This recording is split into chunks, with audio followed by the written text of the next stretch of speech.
नमो भगवते वासुदेवाय। श्रीशुक उवाच एवं पितरि सम्प्रवृत्ते तदनुशासने वर्तमान आग्नेध्रो जम्बूद्वीपौकसः प्रजा औरसवत् धर्मावेक्षमाणः पर्यगोपायत्। स च कदाचित् पितृलोककामः सुरवरवनिता क्रीडा च लद्रोण्याम् भगवन्तं विश्वसृजां पतिमाभृतपरिचर्योपकरण आत्मैकाग्र्येण तपस्व्याराधयां बभूव। तदुपलभ्य भगवानादिपुरुषः सदसि गायन्तीं पूर्वचित्तिन्नामाप्सरसमभियापयामास।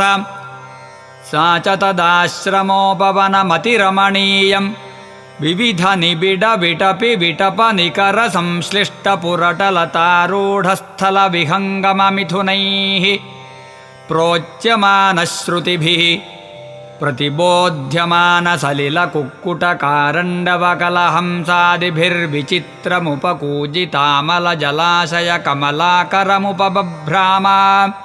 तस्याः सुललितगमनपदविन्यासगतिविलासायाश्चानुपदम् खणखणायमानरुचिरचरणाभरणस्वनमुपाकर्ण्य नरदेवकुमारः समाधियोगेनामीलितनयननलिनमुकुलयुगलमीषद्विकचय्यव्यचष्टा।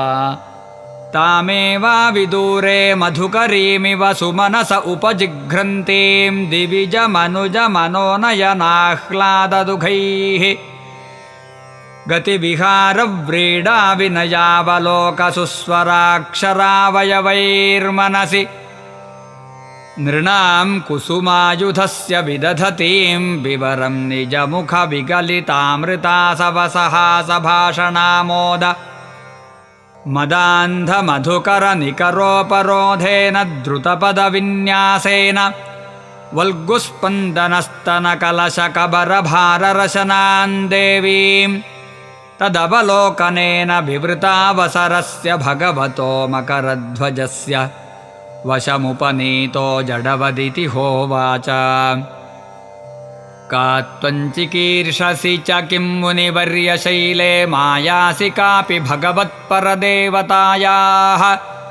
विज्ये बिभर्षि धनुषे सुहृदात्मनोऽर्थे किं वा मृगान् मृगयसे विपिने प्रमत्तान्।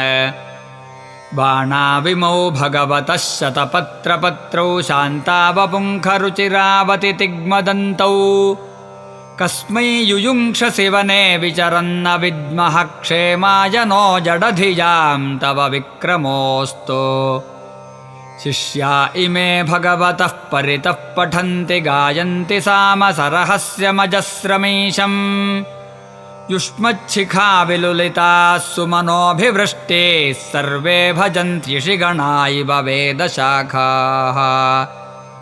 वाचं परं चरणपञ्जरतित्तिरीणां ब्रह्मन्नरोपमुखरां शृणवाम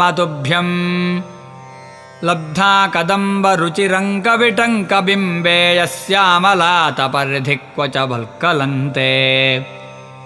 किं संभृतं रुचिरयोर्द्विजशृङ्गयोस्ते मध्ये कृशो वहसि यत्र दृशिश्रिता मे। पङ्कोरुणः सुरभिरात्मविषाण ईदृग्येनाश्रमं सुभगमे सुरभीकरोषि। लोकं प्रदर्शय सुहृत्तमतावकं मे यत्रत्य इत्थमुरसावयवावपूर्वौ। अस्मद्विधस्य मनवुन्नयनौ बिभर्ति बह्वद्भुतं सरसराससुधादिवक्त्रे। कावात्मवृत्तिर्दनाद्धिविरङ्गवाति विष्णोः कलास्य निमिषोन्मकरौ च कर्णौ। उद्विग्नमीनयुगलं द्विजपङ्क्तिशोचिरासन्नभृङ्गनिकरं सर इन्मुखन्ते। योऽसौ त्वया करसरोजहतः पतङ्गो दिक्षुभ्रमन् भ्रमत एजयते क्षिणी मे। मुक्तन्न ते स्मरसि वक्रजटावरोधं कष्टो निलोहरति लम्पटयेष नीवी।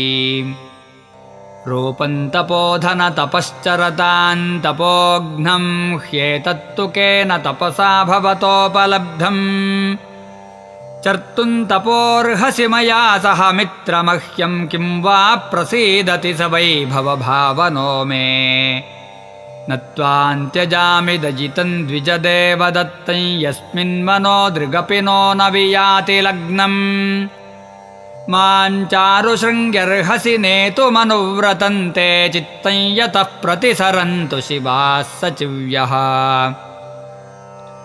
श्रीशुक उवाच इति ललनानुनयाति विशारदो ग्राम्यवैदग्ध्यया परिभाषया तां विबुधवधूं विबुधमतिरधिसभाजयामास सा च ततस्तस्य वीरयूथपतेर्बुद्धिशीलरूपवयश्रियौदार्येण पराक्षिप्तमनास्तेन सहायुतायुतपरिवत्सरोपलक्षणम् कालं जम्बूद्वीपपतिना भौमस्वर्गभोगान् बुभुजे